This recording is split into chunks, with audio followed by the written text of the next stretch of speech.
间。能否告诉我，这是何物？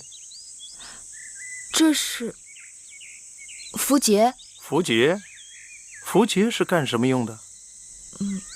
符节是君王所铸，赐于近臣，过关隘，可免业免征。依老奴看，您用这些泥巴捏的东西，非猪非羊，十分丑陋，怎么能说它是符节呢？当真是符节，只不过朝廷的符节是金铜所铸，我这是泥捏的，是用来找人的。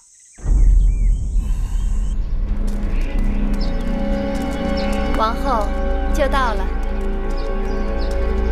郭美人，你说带我去找私自制造符节的人，怎么把我领到这么偏的地方来了？王后不要着急，私作符节之人是跑不掉的。做的一点都不像，怎么拿他去找人呢？我也是无计可施，想试试，还真有用。什么用都没有，此法子不易想，更不易试。怎么还没到啊？到了，就在前面。大姐，我芈月，老奴这眼色也不好，你捏的这些东西，你看都掉到水里去了。姑娘就应该绣绣花、绣绣草了，这些捏泥巴都是男孩干的事。王后，郭美人，免礼。怎么大监也在？正巧路过，进来看看，没想到王后也来了。姐姐，你有何事叫我一声就是了，何必要跑这么远到我这来？王后有了，人赃俱在。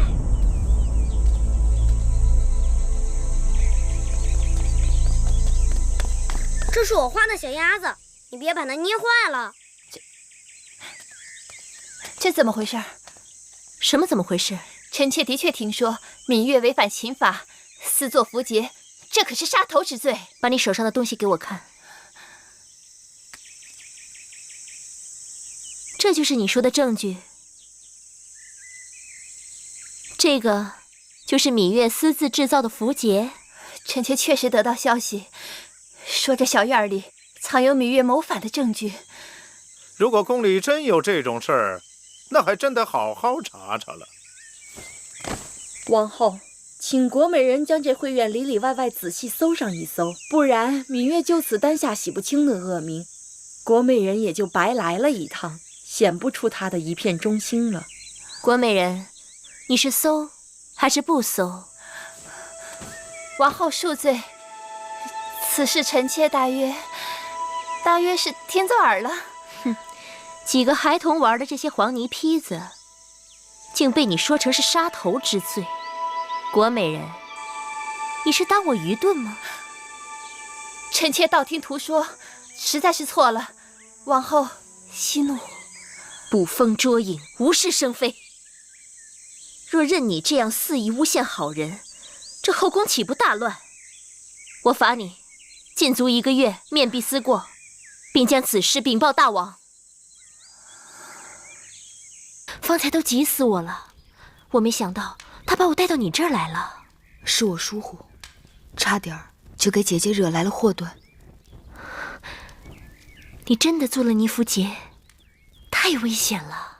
我一直想不起那符节上的字迹，又不见大王追查符节的动静，我一时心急，想用黄泥依着记忆把那符节做出来。看来真的有人在暗中窥探，你太大意了。怪我报仇心切，急于求成。还好，幸亏妹妹应付得滴水不漏。不知是我的运气，还是有人诚心想要帮我。什么意思？这符节之事，应当让大王知晓。你要不提，我还真没想到。可是大王他能信吗？这事情的头尾都能连上，该算是有凭有据了吧？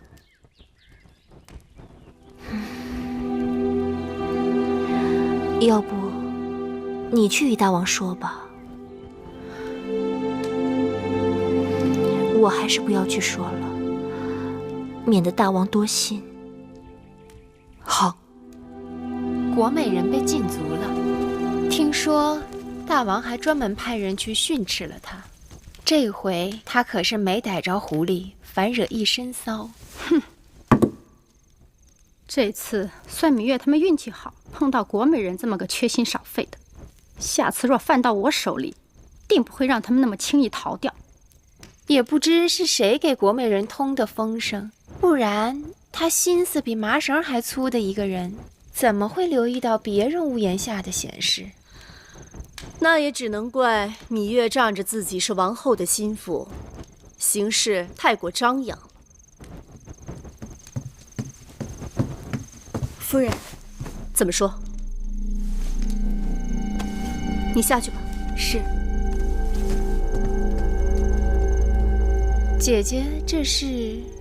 啊，一封家书而已。姐姐近日收到家书，总是心情沉郁，难道是家中有事？父母年老多病，收到家书，难免会有些伤感。女子远嫁，从夫从子，纵是有故国之思，也要放到后边啦。姐姐认为我说的可对？啊，对，妹妹说的是啊。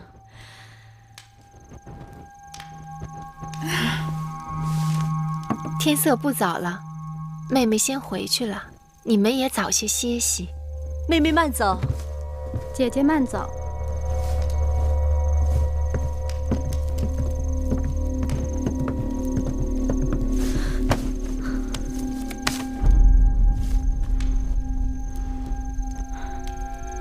姐姐，信上说些什么？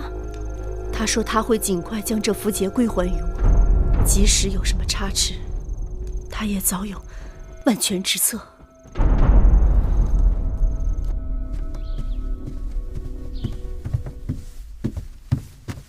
大王，芈月求见。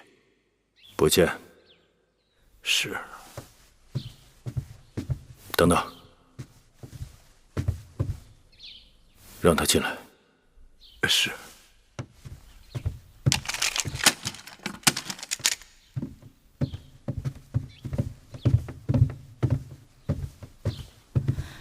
拜见大王。你来做什么？芈月想起一件要紧的事情。何事？芈月终于想起那义渠王手中符节上的字迹了。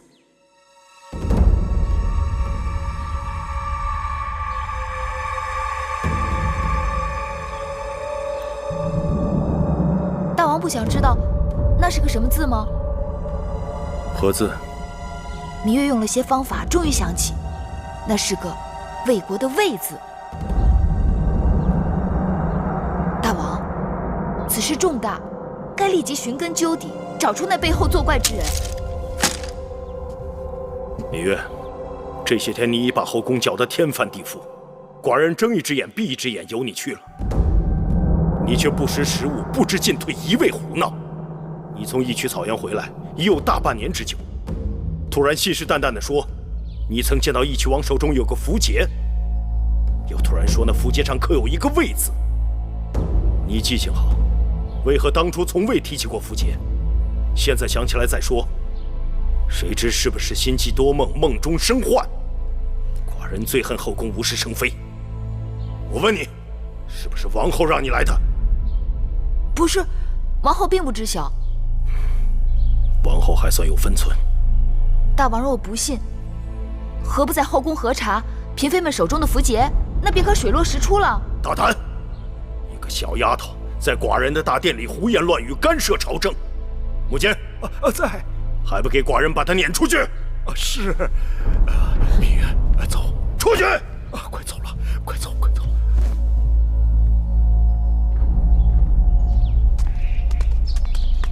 大王为何不信我说的话？大王不信，自有大王的道理。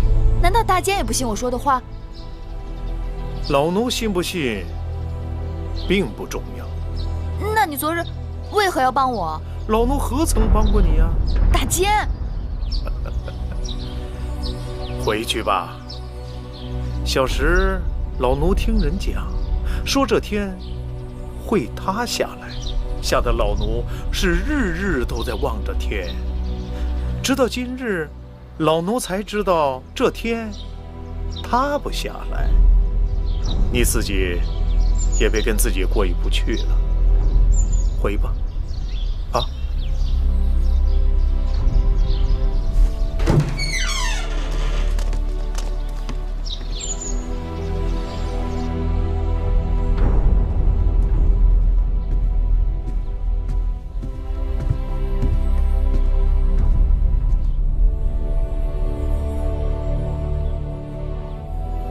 大王，那小丫头脾气太倔强了。大王放心，在宫里多打磨几年就好了。寡人怕她不知进退，闯出祸来。以后你要多盯着点。是。哼，大王竟然不信我说的话。大王最恨后宫有人多事。这哪里是后宫的事？这明明关系到大秦的安危。既然大王都已经发脾气了，此事还是先放一放吧，免得因小失大。大王发了脾气又如何？我又不需要他的宠幸，更不图他的恩惠。等有一日我抓到仇人，我即刻出宫。妹妹可以说走就走，姐姐怎么办？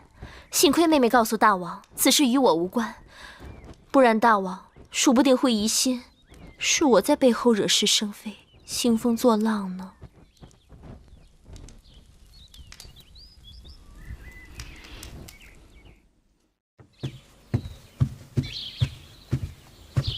大王，王后来了。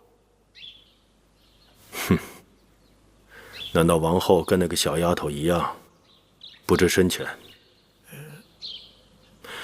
让她进来。是。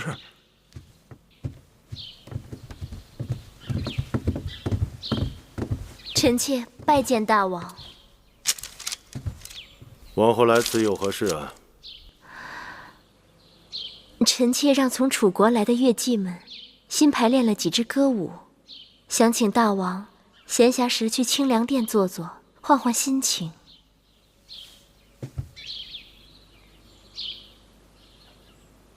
好，寡人今晚有空，晚上后去吧。是。这几日，那芈月在做什么？芈月这几日忙得很。其实这些曲子也是芈月帮臣妾选的，她在这上面费了不少心血呢。这就对了，女人嘛，习习歌舞，做做女工，其他的事情少操心才好。臣妾记在心上了。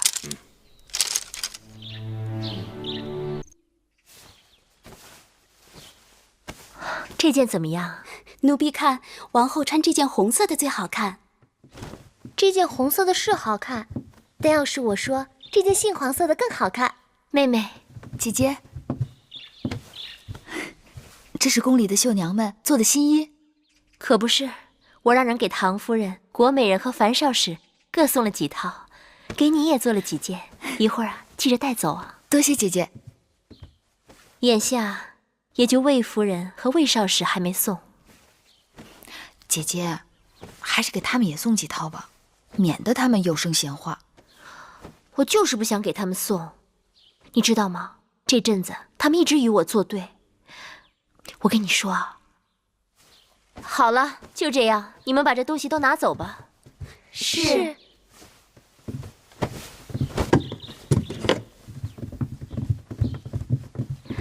妹妹，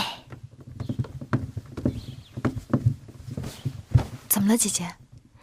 朝中有人开始议论立太子之事了。一些人向那些擅长游说的客卿行贿，游说大王和朝中重臣要立公子华为太子。他们都是些什么人？那些游说之士，凭着3寸不烂之舌，游走列国，呼风唤雨，搅起风云无限。因此，让公子华当上太子，也不是不可能。据说这些钱都出自魏夫人之手。姐姐还知道什么？听说魏夫人下重礼的人中，有那个最会游说的客卿，叫张仪的。怎么会是他？你当日被一群人抓走，大王就是派他去游说一曲的，用600车粮食把你换回来的。他的口舌功夫也由此在朝中有了名声。张仪对我有恩。是啊，我知道妹妹与张仪的交情，所以想求妹妹出马，让张仪千万不要帮错了人。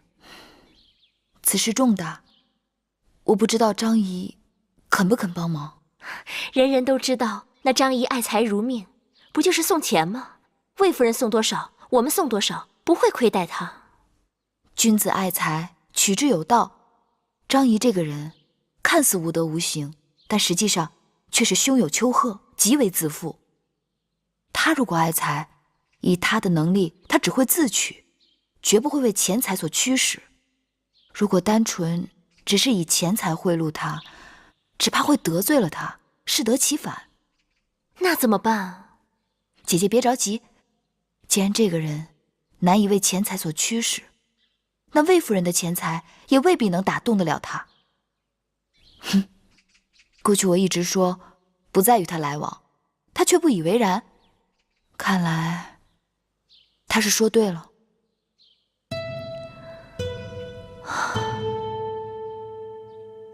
变化无穷，各有所归，或阴或阳，或柔或刚，或开或闭，或持或张。是故生先生，有位宫中来的女子求见。审查其所先后。先生，权量能教其技巧。先生，有位宫中来的。我诵读之时万物搅扰，我说过多少次？让他留下名帖就行。先生，他说他是先生的故人，来给您送礼的。送礼？对。故人？对。快请。是。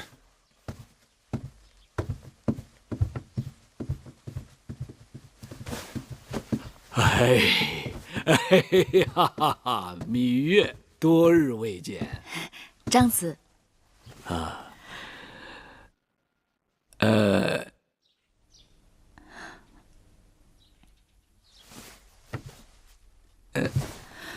礼呢？你怎么两手空空就来了？啊，这是一袋晒干了的木樨花，蒸饭烹茶的时候放一点进去，倍增香气。这一袋是茱萸子，随身佩戴，驱邪去恶。倍增香气啊，驱邪去恶啊，就这2样东西你就把我打发了？我到你这里来，还要请求你给我指点迷津呢。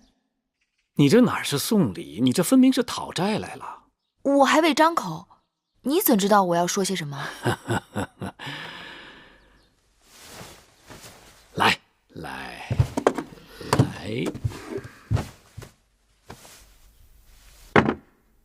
不就为了这个？张子是神人，难道你也听说了我被大王训斥之事？宫里刮点小风，宫外就瓢泼大雨，这事能瞒得了谁呀？你是过于心急了，大王做事自有他的道理，你只可顺势而为，借力打力，莽撞只能坏事。可大王不信我说的话。实则虚之，虚则实之，信不信得看最后的结果。眼前的东西都不足以作为最后的定论。多谢张子提醒。好说。我还有一事，要请张子帮忙。芈月啊，这我可得说你了。你我虽说有交情不假，但交情是要交来交去方能有情，要不然就像花钱一样，一味使用是会花光的。这事儿张子先不要回绝，听了再说。听说最近有人花重金拜托张子行游说之事，对吗？不错。那有何办法能让张子放弃对方的托付？对方给多少金，你给多少金吗？这么简单？我仅仅闭上嘴巴而已。那要是请张子，不仅仅是闭嘴，而是要反向而行呢？那就另当别论了。据我所知，魏夫人托付的绝不止我一个人，甚至更有位高权重的，如大良造公孙衍、甘茂等重臣。这事难办。我说了，这事难呐。天下事再难，也难不倒张子啊。张子只要答应了，王后那边定有重谢。不嫁不色，胡曲喝300禅兮；不狩不猎，胡张儿庭有玄环兮。比君子兮，不受参兮。张子是真君子，绝非不劳而获之人。所以说，你这是答应我啦？只要王后给出足够的酬劳，张子就能摆平此次风波。聪明。那张子要多少酬劳？你说一个太子妃值多少酬劳？500金。我张仪没见过500金吗？1000金。才加了500。那要多少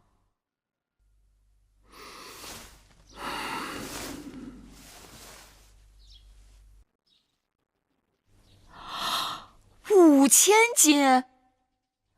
你这口也张得太大了吧？芈月，你糊涂啊！我若不向王后要足了重金，她怎会相信我张仪有如此非凡之能力？她又怎会知道你芈月出力游说之不易？我若不向她要足了重金，她如何能体会我倒汤赴火，历尽千难万险？她怎会对我心存感激呢？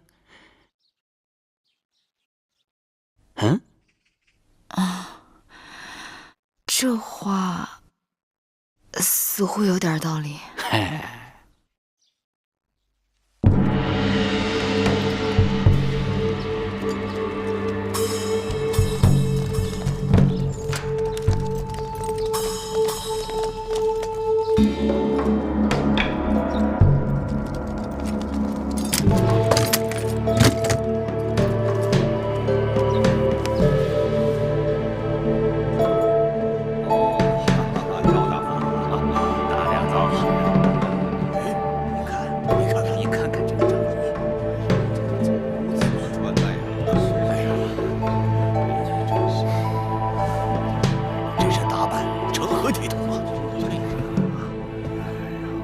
张仪，大良造，今日大朝，你为何如此打扮？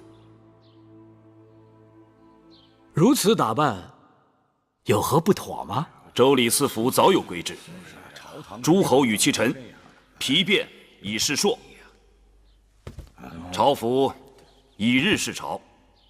身为大秦臣子，应知冠冕朝服本为百官进谏、主君议政之服饰。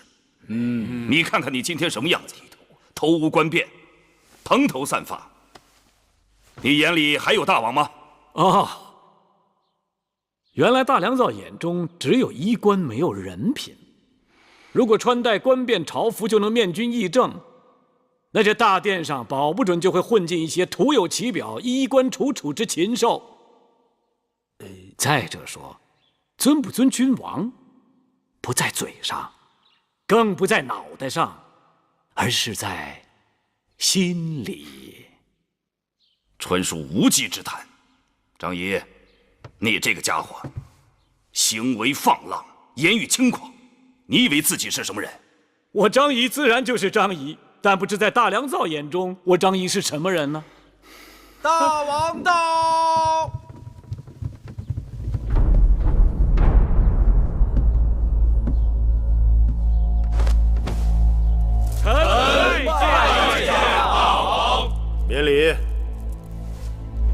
热闹啊！争什么呢？说来，让寡人听听。大王，今日大朝，张仪军前无状，目无周礼，举止癫狂。大王明鉴，张仪并非癫狂，只是头痛而已。哦，张子怎么会头痛？张仪脑袋太重，带不得官便，带了就会头痛。这是何道理？因为装东西太多，所以张仪的脑袋太重。此话当真？微臣绝不敢在大王面前打诳语。张仪的脑袋里装的都是有益于大秦江山社稷的筹谋。大王，张仪完全是一派胡言。张子，你可不能光卖弄口舌，寡人要的是真格。既然你说你的脑袋比别人的重，寡人信你一次，但你要把你的筹谋一一拿出来，给寡人看看。一诺无辞。好，望张子言而有信，绝不反悔。从今日起，寡人就赐你免官上朝。但你也要记住，寡人要的是你脑袋里的东西，并不是你脑袋外面的东西。谢大王。大王，大良子，这官变之争，本是小事一桩，你这般计较，何苦呢？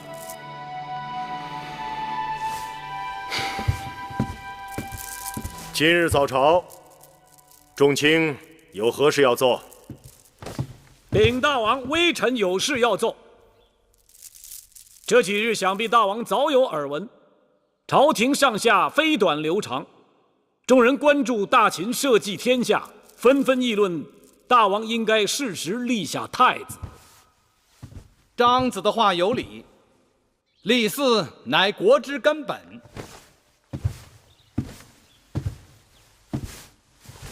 大王，臣附议，张子所言也有道理。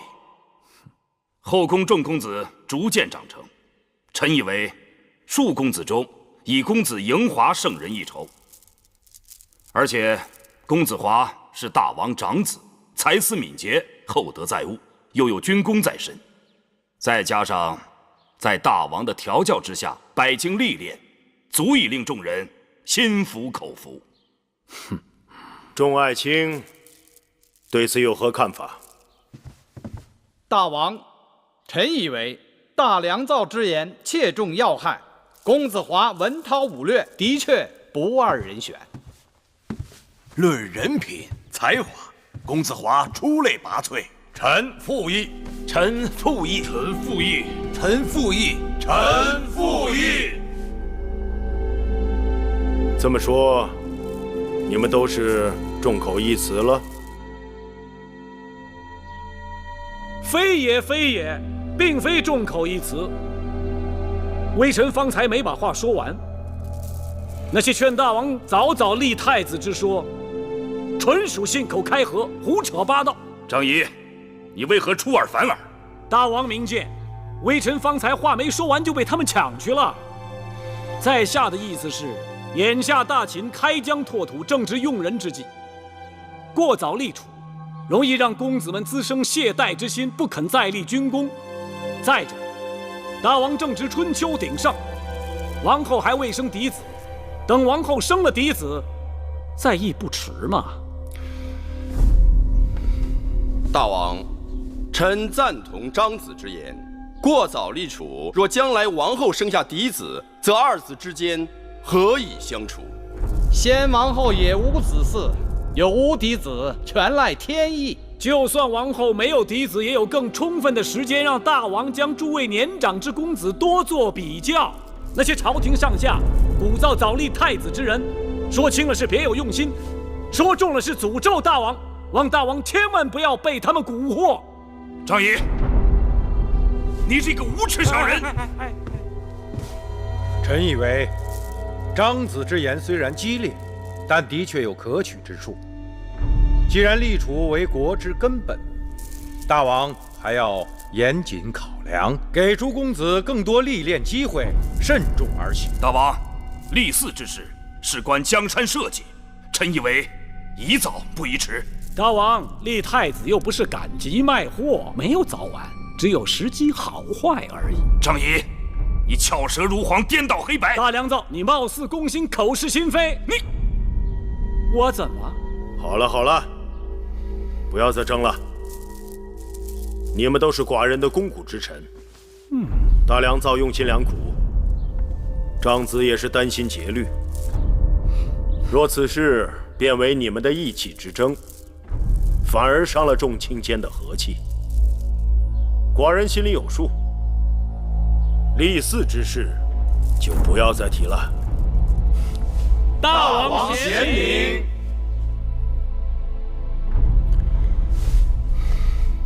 姐姐，你找我？妹妹，快来！妹妹，那5000金果然有效，恭喜姐姐！我听说张仪可把那个公孙衍气坏了。公孙衍下朝后对他的手下说，在秦国有他没张仪，有张仪便没有他。公孙衍恨死了张仪又有何用？那是大王做的决断。珍珠，王后有何吩咐？你去前面找木坚，就问大王今日会去哪里。让木坚转告大王，就说我亲手做了楚国的菜肴，想让大王来品尝。是。玳瑁姑姑，你再去准备一份厚礼。是。妹妹，你代我再谢谢张仪。是。妹妹，其实这一切都是妹妹的功劳。你别往会院去了，以后跟我住一块儿吧。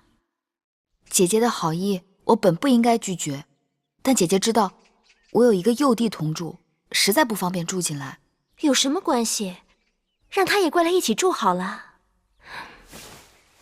听人说，男孩子阳气重，容易让女人怀上儿子。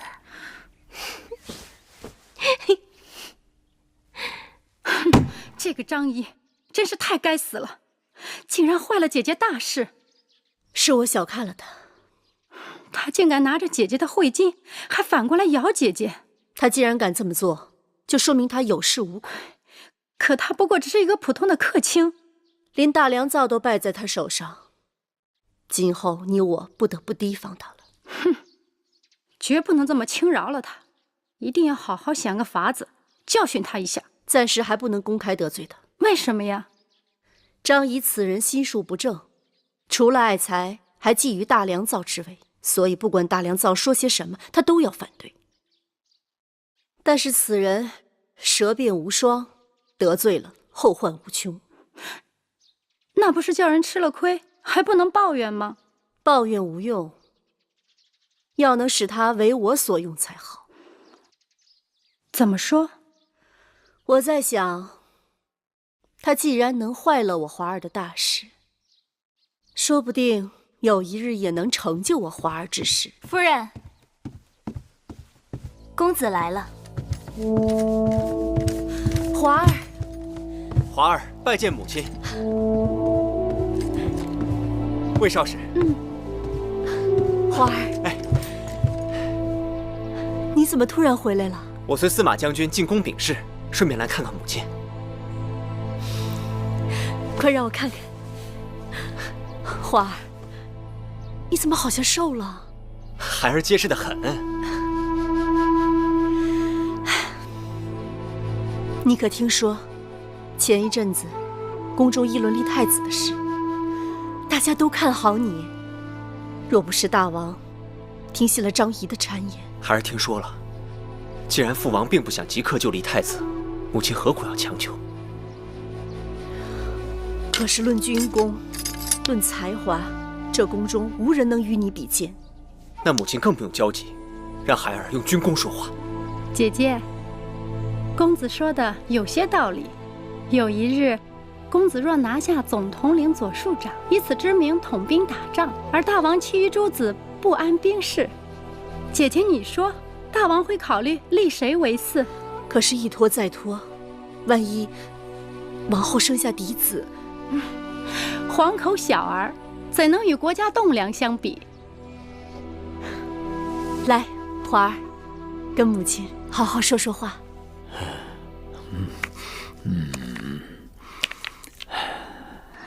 怎么，张子早知会有今日？张仪做事自然要走一步看三步。会不会眼前这件事情，从头到尾也是你一人操纵？那倒不是。开始是魏夫人想要我游说大王立太子，我本无此意。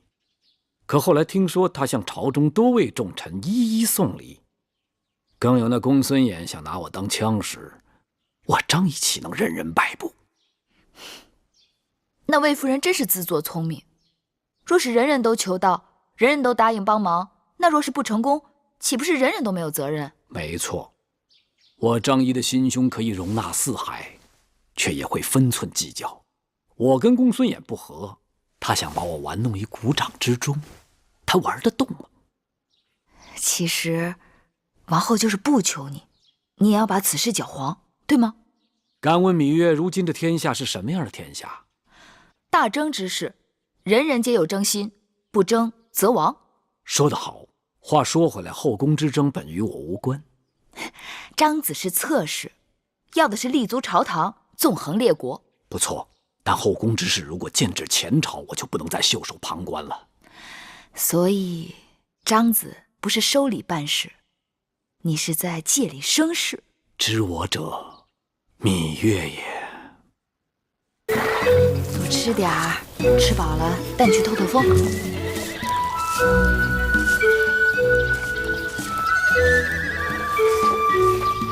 你是谁？他叫黑。等一下，让我猜猜，你是芈月，是也不是？哎，你怎么知道？看你的打扮，不是宫女。去年宫里新来的就只有王后和她的3个应侍。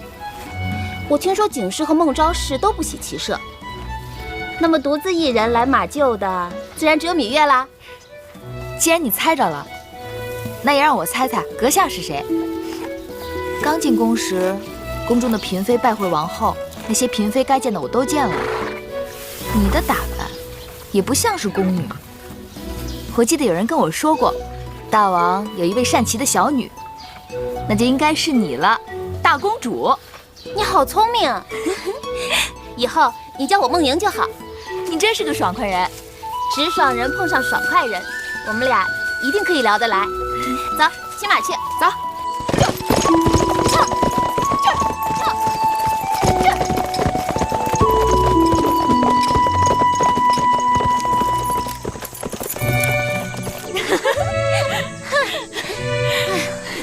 碰上我你可真幸运。为什么？因为在这宫里除了我以外，你是骑马骑得最好的女子。若没有我，你得多孤独。哎，你从小就爱骑马吗？从我3岁的时候，我父王就开始带我骑马了。我觉得我父王是这世间最英雄的君王，总有一日，我父王会成为秦国扩张疆域最广的君王。也许吧。你觉得我父王如何？啊？我父王？我很敬重他。敬重？难道只是敬重？难道你就不想成为我父王的女人？难道你不认为我父王是个大英雄吗？聪明秀出谓之英，胆力过人谓之雄。但这些只是可敬不可进。何况我心里已经有人了。谁呀？是秦国人吗？他是楚国人，我们曾经相约要共度一生的。眼下我留在后宫，也是因为他。大王，楚国接连几次派使者前来咸阳，讨要商于600里之地，说是大王当年郢都求婚之际曾有承诺，但是都遭到大王拒绝。楚王因此怀恨在心。眼下，楚国与齐国已经结盟，似有向我大秦动兵的迹象。看看，这个楚王气量太小，寡人一句酒后之言，他还当真了，索讨不休，还想拉着别人动手，打上门来。齐楚若是联手，我大秦即使举倾国之力，只怕也难以应付啊！司马将军，你何苦长他人志气，灭自己人威风呢？甘大夫所言极是，我看不如就此机会教训一下楚国。大王，臣愿意带兵出征。大王，自商君变法，我秦国虽然国力大增，但毕竟底子单薄。这些年与魏、赵、义、渠等国连年交战，壮丁皆服兵役，耕地荒芜。尽管得到一些割地赔款，但收不抵支，都是靠秘密派出商贾向楚国和巴蜀等地购买粮食，才得以维持不闹饥荒。臣以为，秦国暂时不该再战，要养息休生一阵。若是他们打到家门口呢？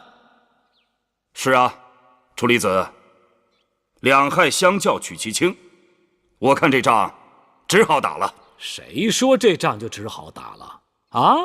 大良造，你太爱动武了。张仪，怎么又是你来哗众取宠啊？我怎么哗众取宠啊？大家都知道，大王刚刚娶了楚王的妹妹，秦楚两国新婚燕尔啊！你说翻脸就翻脸，一点大国的风范都没有，不得遭到众国耻笑吗？难道张子想将我大秦国土拱手相让？那倒不是，大王得知道，这世上除了兵刃相见以外，还有一样东西更管用。那是何物？心智，以智取胜，强过100万雄兵。大王，这张仪所说的心智，不过就是摇唇鼓舌而已。好，张仪，既然你惯以惊世骇俗之语吓人，我且问你，如果我今日大秦不出兵，你有什么办法制止齐楚联合攻秦？我当然有。寡人愿闻其详。若大王恩准，我张仪愿只身前往楚国，拆散齐楚之盟，让楚国独木难支，不得不罢兵，如何？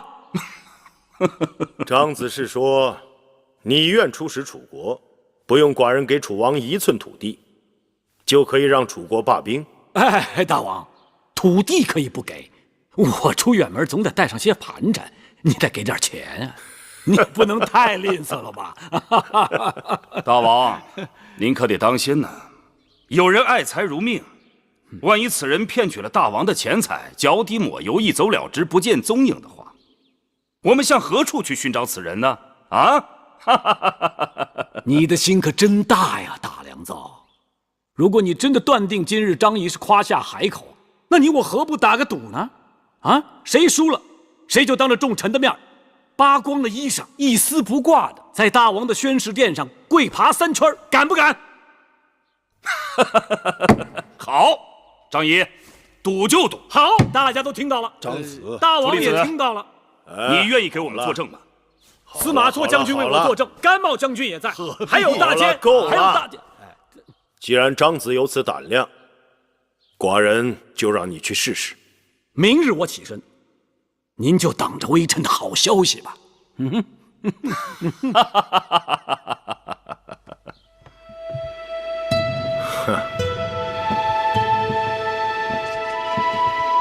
好，王后果然别具慧眼。这交房殿经过你的手，显得雍容典雅，面目一新。大王谬赞，臣妾不敢过于奢华，用的大多都是臣妾的陪嫁。这新添的陈设，颜色上多了一些缤纷，材质上用的都是楚国的绸缎绢丝而已。甚好。秦人向来崇尚简朴素雅，但有时难免刻板乏味。寡人娶了楚国公主，寡人的后宫也有了楚国山水的旖旎绚烂。既然交房殿已经整修完毕，王后也搬进来住了。不妨叫上宫里的嫔妃们一起到这里热闹热闹。是大王，臣妾感激大王对臣妾呵护有加。臣妾深觉能嫁与大王是自己幸运。那你就为寡人早早生一个嫡子吧。臣妾听说，大王甚为喜欢公子华。你是后宫之主，寡人所有子嗣都可算你的儿女，华儿也是如此。是，臣妾知道了。初离子跟我说起，当日收拾战场之时，曾有人捡到一个东西，打听许久，才听说好像是你的。母监。是。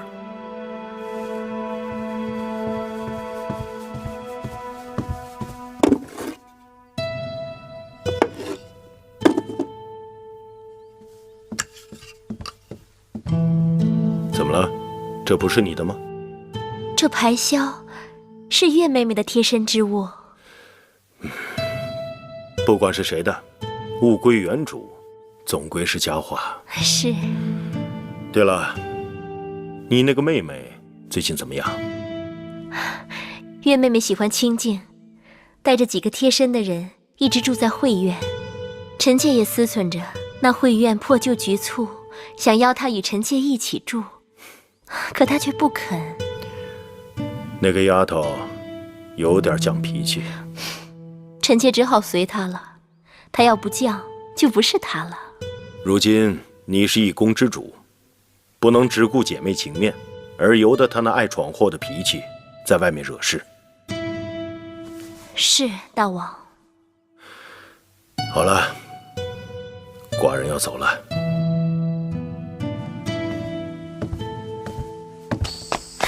慧儿，快来！好香啊！好香！我们去那边看看。这2个小丫头跟了我们大半年，个头都长高了。你看，衣裳都见短了。给你戴上。可不是，他们这身还都是王后上次让人新做的，不穿也可惜了。等我回去把裙边给他们放下来，还能凑合再穿穿。好看。王后的交房殿刚刚陈设好，传话要我过去看看。你们姐妹情深，王后心里是有你的。魏夫人近来身体可好？好久没见了，真是把婢子惦记死了。夫人还好，你也知道，自从那新王后入宫，这后宫烦心的事儿就一日比一日多了。那个新王后就是运气好，要是当时能在武官，当心脚下。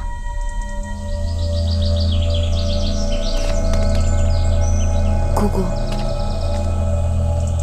姑姑是否觉得那人的身高面容有些眼熟？在武官驿馆，我日日与那厨娘打交道，就算扒了她的皮，我也认得她。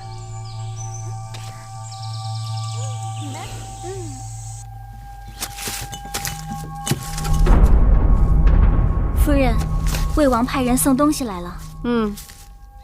拜见夫人，魏王让奴婢给夫人问好。有劳魏王牵挂。夫人，是我。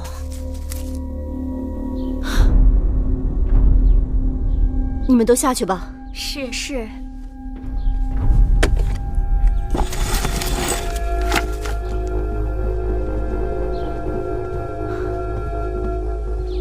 桑儿，你怎么来了？夫人认错了，奴婢是桑儿的妹妹慎儿。因为姐姐日夜思念夫人，刚好魏王要派人给夫人送东西，于是奴婢就讨了这个差事，替姐姐来看望夫人。你们这对双胞姐妹，从小就长得一模一样，辨认起来还真是有些难呢。既然如此，那夫人就把奴婢当作桑儿吧。武官事情败露，我让桑儿径直逃回魏国。其实在我心里，没有一日不挂念你的姐姐。谢夫人。这边再添2副席阵，我们带过来的漆器也拿过来摆设一下。是。姐姐，妹妹，你来的正好，你快看，大王给你找回了什么？姐姐知道这是你的心爱之物，这排箫失而复得，赶快收好吧。那日一群人拦截迎亲车队，鱼儿连性命都不打算要了，不想却还能将她找回来。当日妹妹替姐姐遭难，姐姐不会让妹妹白白受委屈，一定好好补偿你。你看，这交房殿修整一新，旁边几处的偏殿，妹妹可以挑选一处搬过来住吧。姐姐，眼下我有更要紧的事情要告诉你。我遇到了那个在武关给你下毒的厨娘了。你说什么？我和魁姑看得真真切切，就是那个跑掉的厨娘。她刚刚从魏国来，替魏王给魏夫人送礼，此刻正在披香殿呢。可事隔1年了，妹妹怎能凭瞬间一瞥就认出是当日之人呢？我虽只是瞬间一瞥，但当日魁姑与那厨娘在厨房打过不少交道，定不会认错的。那你打算怎么办？既然那厨娘去披香殿找魏夫人，那正说明他们俩是一伙的。立刻动用宫中内侍，包围披香殿，抓捕厨娘，让她说出背后指使。没有大王传旨，擅自搜剿后宫，抓捕嫔妃母国探亲之人，这可是大事啊！舍不得孩儿套不着狼，姐姐再犹豫，机会就没了。不行，你的话乍听起来有道理，但细想想经不起推敲。除非你我有稳抓的把握，不然还是不要鲁莽生事的好。姐姐何时变得这样胆小怕事？大王不喜后宫有人生事端。上次妹妹为了符节，在成明殿已经被大王斥责，大王已然不悦了，妹妹又何苦要雪上增霜呢？当日那厨娘害得姐姐几乎丢了性命，我说什么都不能对她心慈手软，更何况害姐姐的人就是害子歇的人。姐姐知道你报仇心切，但天下事进退有度，两害相权取其轻。姐姐怕这怕那的，就不怕养虎为患吗？并非姐姐不愿出手，我是怕抓不着狐狸，惹了一身的骚气。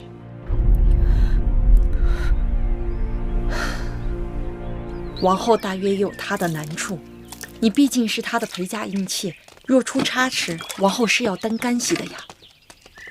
明明仇人就在你眼前，你却拿他无可奈何。夫人，夫人，他们是不是察觉到什么了？那个瘦女人好像要出宫。什么？慧儿呢？在那盯着呢。哼，我就不信邪，一人做事一人担，偏不让他在我眼皮底下跑了。月啊，走，真的不大王那儿评理，你抓错人了。外面在闹什么？明明就是他。是芈月逮住了魏王给魏夫人送礼的人，说此人曾在去年在武关给王后下毒，被发觉后潜逃。魏夫人得知来抢人，两边闹了起来。这到底怎么回事？大王，这女子是魏王派来给臣妾送东西的奴婢，芈月无理取闹，竟将我母国来人随意拦截侮辱。芈月与他无冤无仇，何苦要与他过不去？这女子明明就是去年在武关毒害王后的凶手。芈月血口喷人，这女子与王后从无交集，也将她指认为下毒之人，欺人太甚。芈月绝不会诬陷一个清白好人。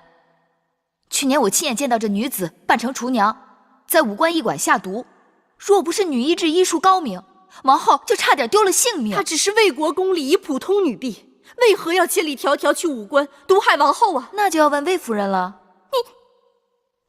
你竟然将这脏水泼到了我身上！大王，臣妾实在冤枉，你可要为臣妾做主啊！就算这个女子真的谋害过王后，你硬说魏夫人是其主谋，到底有些牵强。芈月打探过了，这女子叫桑儿，宫中人人皆知，她曾是魏夫人的贴身陪嫁侍女，在秦宫侍奉魏夫人多年，与魏夫人十分亲近。可就在去年年初，王后临嫁入秦宫之前，她突然离开了秦宫，踪影全无。若不是事出有因，这突然失踪也太蹊跷了吧？你抬起头来。寡人记起你了，芈月说的没有错。大王，奴婢不是桑儿，奴婢是……大王，这桑儿绝非是芈月所说的下毒之人。魏夫人说的是，无关下毒之人绝非桑儿。芈月不会看错，当日谋害王后性命的人就是他。大王，芈月捕风捉影。去年年初，桑儿的母亲过世，父亲病重，桑儿是家中独女，我给了她些盘缠，便让她回魏国尽孝了。从此她留在魏国，再也没有回来。此事在我披香殿人人皆知，大王尽可派人去查问。大王，魏夫人打算害人，当然要将进退早早盘算好，找个口实还不容易。芈月这是处心积虑的，要陷害臣妾呀！你到底是人是鬼，心里应当明白。大王，臣妾实在是冤枉啊！自打王后入宫，便一心想在宫中立威。臣妾帮着先王后打理后宫事务多年，被王后视为眼中钉，欲除之而后快。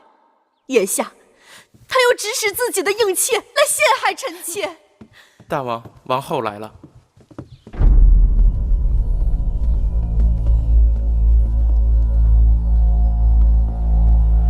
臣妾参见大王。王后来得正好，你看看，一边是你的陪嫁，说抓到害你的凶手；一边是魏夫人，说是被人诬陷的。既然此事是因王后而起，寡人想听听王后的说法。臣妾在武关确实被人下毒，事发后也向蒙敖将军通报，但因凶犯逃走，此事就不了了之了。害你之人是这个女子吗？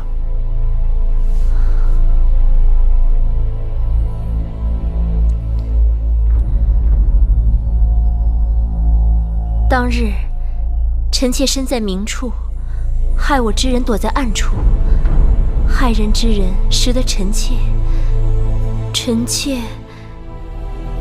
却不知被谁人所害。那你以为下毒之事跟魏夫人有关吗？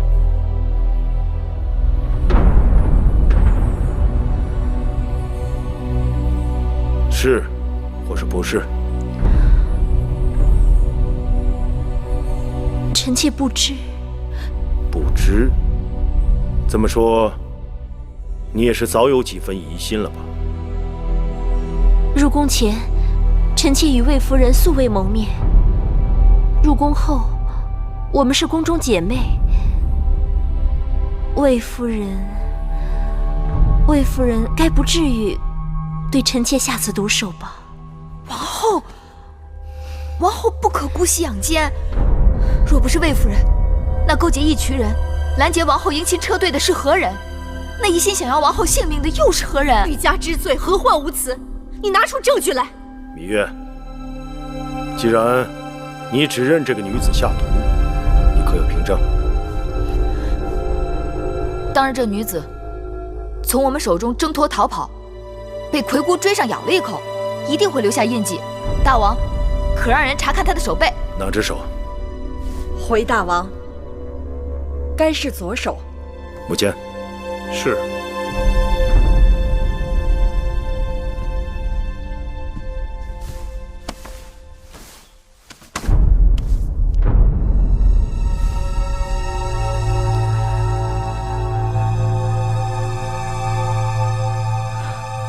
怎么？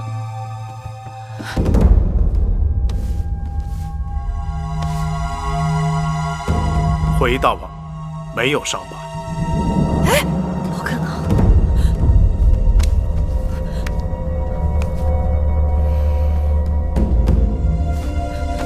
大王明鉴，臣妾一生清白，却被人诬梁为盗，此刻水落石出。大王，你可要为臣妾主持公道啊！芈月，你还有何话可说？下毒的人明明是他，手背上怎么一点印记都没有？你说呢？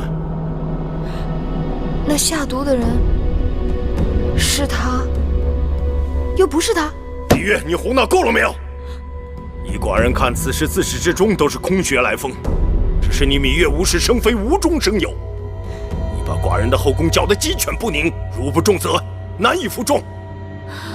大王，芈月犯错都是臣妾管教不严，求大王开恩，让我把她带回去，好好教训。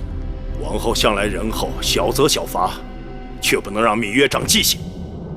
寡人罚她从明日起接连10日申时和酉时，给后宫花园打扫路径。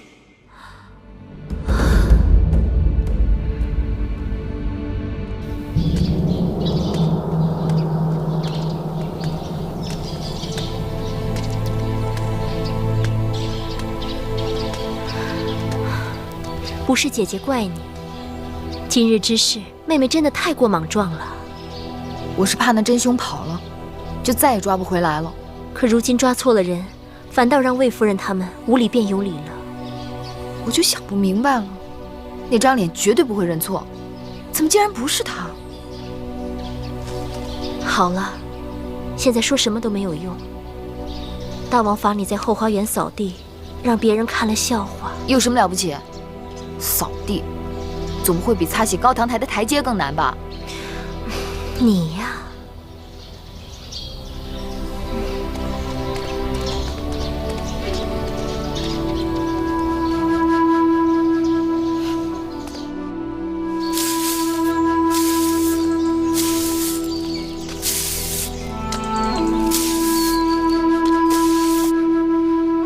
太阳那么毒，芈月在后花园扫地，不知有多辛苦。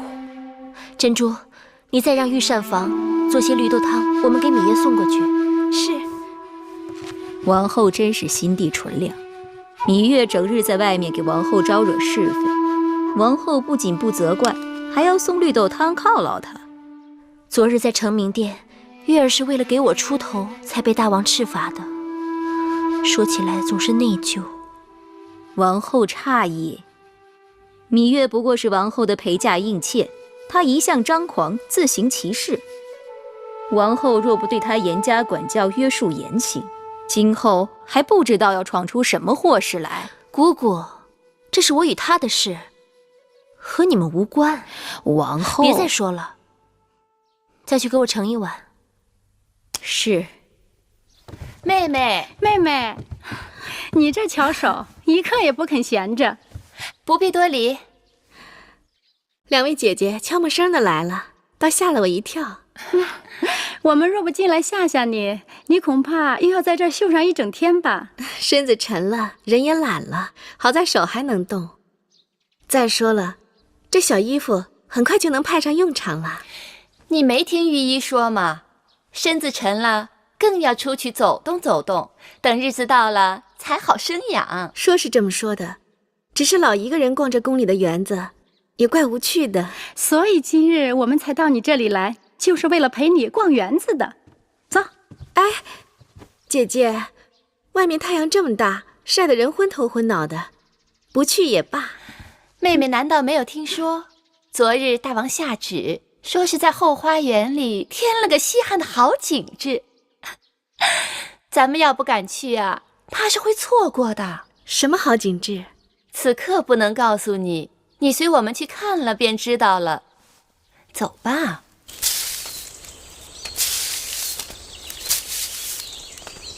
哟，你们看，那是谁呀？还能有谁呀？那不就是王后的亲妹妹芈月吗？芈月怎么会在这儿，还做着宫中下人的活计？芈月犯上作乱，诬陷魏夫人，被大王责罚到后花园扫地来了。这个不会是你们要带我来看的景致吧？怎么样，妹妹？看着还赏心悦目吧？还是算了，我们还是回去吧。我们犯不上招惹他们。怎么？因为他我被禁足1个月，还没出这口恶气呢。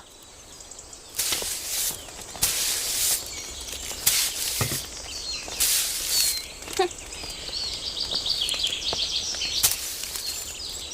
见过国美人，樊少使、魏少使。妹妹真是劳苦啊，让人心疼啊。若早知如此，该悔不当初吧。芈月做事，从不后悔。芈月妹妹手脚灵便，倒像是做惯了粗活的人。听说大王除了罚你扫路径，还责令王后好好教训你。也不知道王后准备了多少藤条和板子。宫中愚不可及之人，果然很多。可惜王后今日的板子是打在自己的身上，大约该是有几分疼了。国美人，你擅生是非，谣言惑众，藐视中宫，你可知罪？芈月，你敢教训我？被别人当枪使唤，还到处卖弄，真是愚不可及。站住！姐姐，这死丫头气焰也太嚣张了，她完全就没有把你放在眼里呀。算了吧，我们还是回去好了。你尊卑不分，竟敢顶撞于我！来人，把他拿下！哎呀，可怜呀，可怜！现在让我可怜你，迟了。不是说你可怜？少废话，张嘴！谁敢动手？拜见王后。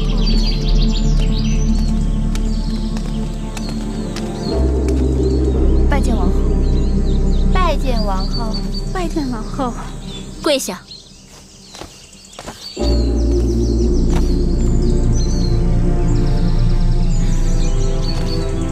樊少使，你身子不方便，起来吧。啊，谢王后。我竟不知道，这后宫中原来谁都可以越过我，来处置我的应试。臣妾不敢，王后明察。你是说我糊涂，看不清对错？太阳刺眼，看不清也是有的。哼，好，就算我眼神不济，你倒是说说，这芈月到底有何过错，要你来罚她？她一个没有身份的应妾，居然敢跟我顶嘴。你是宫中老人，自然懂得位分高低。方才胡言乱语，亵渎侮辱我，这该如何处置？臣妾性格爽快，都是无心之言。王后，这国美人好厉害呀，无心之言都能挑拨是非，恶意中伤。若有心，岂不即刻便杀了人？姑姑说得对，我今日不罚国美人本人，但我要罚她那张嘴。她既然喜欢长嘴，那就自己长嘴，20下即可。难不成要我请人帮你，更为妥当？王后，国美人服侍大王10多年了，即便是没有功劳，也是有苦劳的。求王后给她留点颜面。己所不欲，勿施于人。今日我要不罚她，怕她是没有记性。珍珠，是。你给我一下一下的数好了，要打得响亮，打闷了、打轻了都不算数。是。打呀，快打呀！打得太轻，这下不算，再打。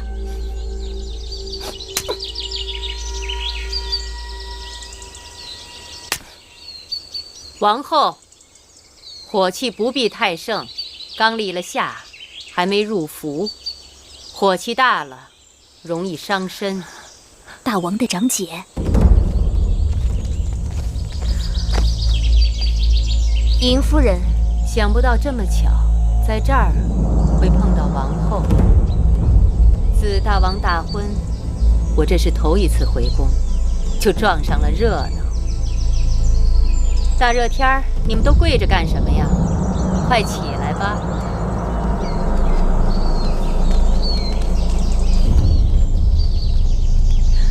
尹夫人明鉴，臣妾无罪，不过就是多说了2句，并没有犯什么大错。王后竟然这般羞辱我！王后乃后宫之主，无论是大错小错，罚你总有罚你的道理。你是后宫之主，是中宫，更应该宽厚仁德，别动不动就罚跪掌嘴，会吓坏人的。尹夫人有所不知，是国美人先动手打人的。是吗？可我怎么看到的，却是国美人被掌嘴，哭哭啼啼的。夫人！夫人！夫人！使劲儿，夫人！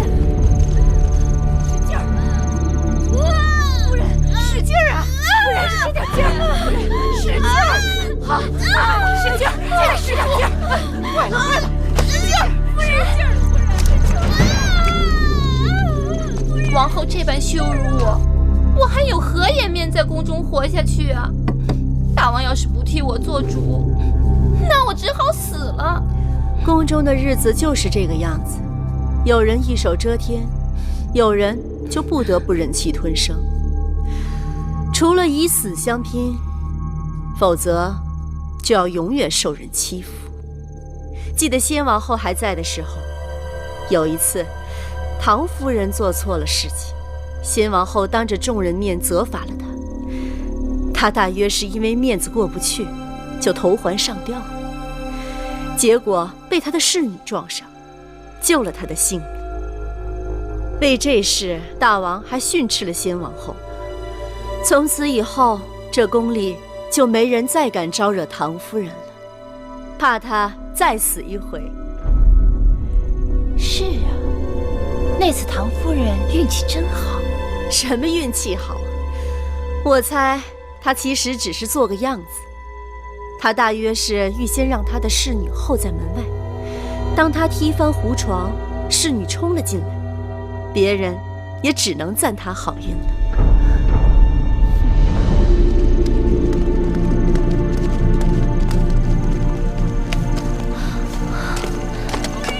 臣妾参见大王。大王，樊少时就要生产了。怎么样了？樊少时滚下台阶，受到惊吓，身子也受了挫伤。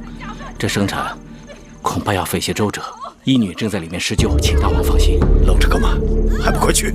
是。夫人，再使点劲儿！赶紧拿水，拿水来！坚持住啊，夫人！夫人，使劲儿啊！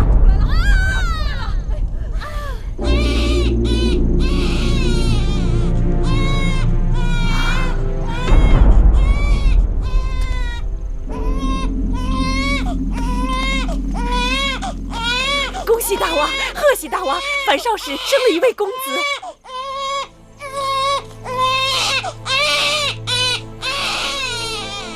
樊少时怎么样？